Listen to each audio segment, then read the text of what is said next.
Let's talk about the Ghana Grand Tour, and it's day 4. Today's tour kicked off from the Mole National Park this morning. British High Commissioner Ian Walker and his team spent Eid Ul-Adha with the people of the nearby Larabanga community. Speaking with Kojo Yankson at the start of the cycling day 4, the UK emissary to Ghana shared a holiday message with the Muslim community. Back to all of my Muslim friends and to all the people that we've met here. We have been welcomed with open arms all the way through this journey so far, and as you say, very much that's been the case here as well. So it's a special place to be on this special holiday, and you know, as I said, I just think for me, if there was one thing I suppose that I particularly love about Ghana, it's that interfaith tolerance and the respect for each other's religions, and hearing more about that yesterday at Larabanga Mosque deepened my understanding, and keeps on wanting me to understand a bit more. So as I said, Eid Mubarak to all of our Muslim friends, and I hope they have a happy holiday. Right.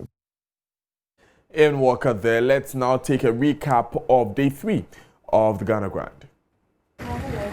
Well, it's been 3 days of adventure, action and intrigue as the Ghana Grand Tour continues from the northern part of this country all the way down to Accra. Now, day 1 started off rather dramatically as the team came to a surprise halt in the village of Navaruye because the road, the only road that runs from the Upper East to the Upper West region, was flooded. But that would not stop the team. And they're off. Right, we're off. The 2 riders who are going to make the 1,000-kilometer journey from here all the way to the south of Ghana have kicked off the Ghana Grand right here on the Navaruye Bridge. Not where they intended to begin, but where Providence brought them this morning. And the 2-hour delay has not in any way deterred the 2 gentlemen as they come up to their very first hurdle. A body of water that comes up as high as their waists. But that is not enough to stop these 2 riders as the authorities work with them to get them across. We have some helpers ready to carry the bikes across the water for them, and so that they can maintain their balance. They had wanted to carry the bikes themselves, Take the mics off. but of course they are discovering very fast that it might make them lose their balance, and so a helpful member of the community has agreed to carry the bikes across for them as they wade into the water, bravely into this water, of which depth they are not certain, but no doubt they have every intention of going as far as they possibly can. Security concerns are being raised as they start to make their way across the water, but there is nothing here that is enough to stop these 2 men from continuing the Ghana Grand as it's began right here in Navaruye. I'll just keep you. And of course, the police and military are here and ready to help them across the water in any way they can. So they are linking arms for safety as they cross the water as a team so that nobody gets washed away. This is going to be slow but careful work as Ian Walker and his riding companion Joel get escorted by the security forces, the security services, across this water created by the flooding of the Bagre Dam. Today, Navaruye takes its place on the map. Today, Navaruye becomes the accidental source of a historic journey, which not only highlights the beauty of Ghana, but also the absolute collapse of some of our social systems. This road, as we have learned while we've been here, was given out on contract over 2 years ago to a contractor who has not shown his face here since he won the contract.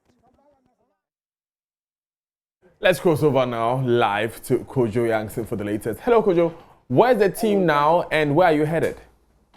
Right, so this morning, the Ghana Grand resumed from the entrance to the Mole National Park. That's where it ended on Saturday evening. So they're continuing from that exact spot riding through Larabanga, through Yape, into Tamale. So what would normally be a 2-hour journey by vehicle is going to take the Ghana Grand team, Ian Walker and Joel Downham, is going to take them at least about 6 hours of riding. They're hoping to cover more than 150 kilometers on this day of riding. Right. Tell us about some of the interactions you had this morning and that experience. Well, this morning, the British High Commissioner spoke about his experience at the Mole National Park.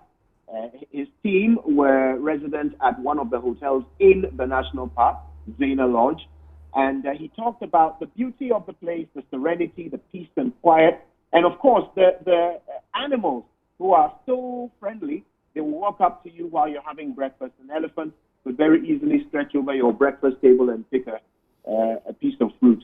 But this is all part of the experience that awaits those who take the time to come up to this part of the country and explore its beauty and tourism potential. So he made a point of expressing his recommendation to all Ghanaians to take the opportunity and come and see this very beautiful part of our nation. Right, Kojo, now you had that rude interruption on the first day, the flood at Navarrue. Have you had any such flooding or in any other part of on your journey? I must say, so far, we haven't had any challenge that has risen to the level of the waters at Navarrue. But what we have experienced, of course, is difficulty in the task itself. The ride is not easy. You know, even though they seem to be cruising at a leisurely pace, they have to work very hard to go uphill, to ride on rough roads, and, they get the dust in their eyes, and it's a very, very tough physical ordeal that the riders are going through. And on occasion, they get joined by people who are willing to participate and want to express their support for this symbolic journey. So we've had regional ministers join. We had one Brit Ghanaian who is based in Tamale. He's the director of 123 FM, one of our affiliates in Tamale. And he took the time to come and join them this morning at the start of the ride from the Mole National Park. Of course, you've got to forgive all of those who are participating in this way. They are not as conditioned as the two riders, and not as well trained as the two riders. And so they're able to go some part of the journey, and then they leave the rest to those who are determined to pedal their way from the north to the south of Ghana. Thank you very much, Kojo Yaxton, and all the best on that journey yourself. Still live on JoyNews desk with me, Daniel Daze. Coming up in business, a finance ministry confirms its indebtedness to Group Indom after the group took the issue to court, claiming over 2.2 billion cedis debt owed. Emmanuel Abuajiriafe has the details. Stay with us.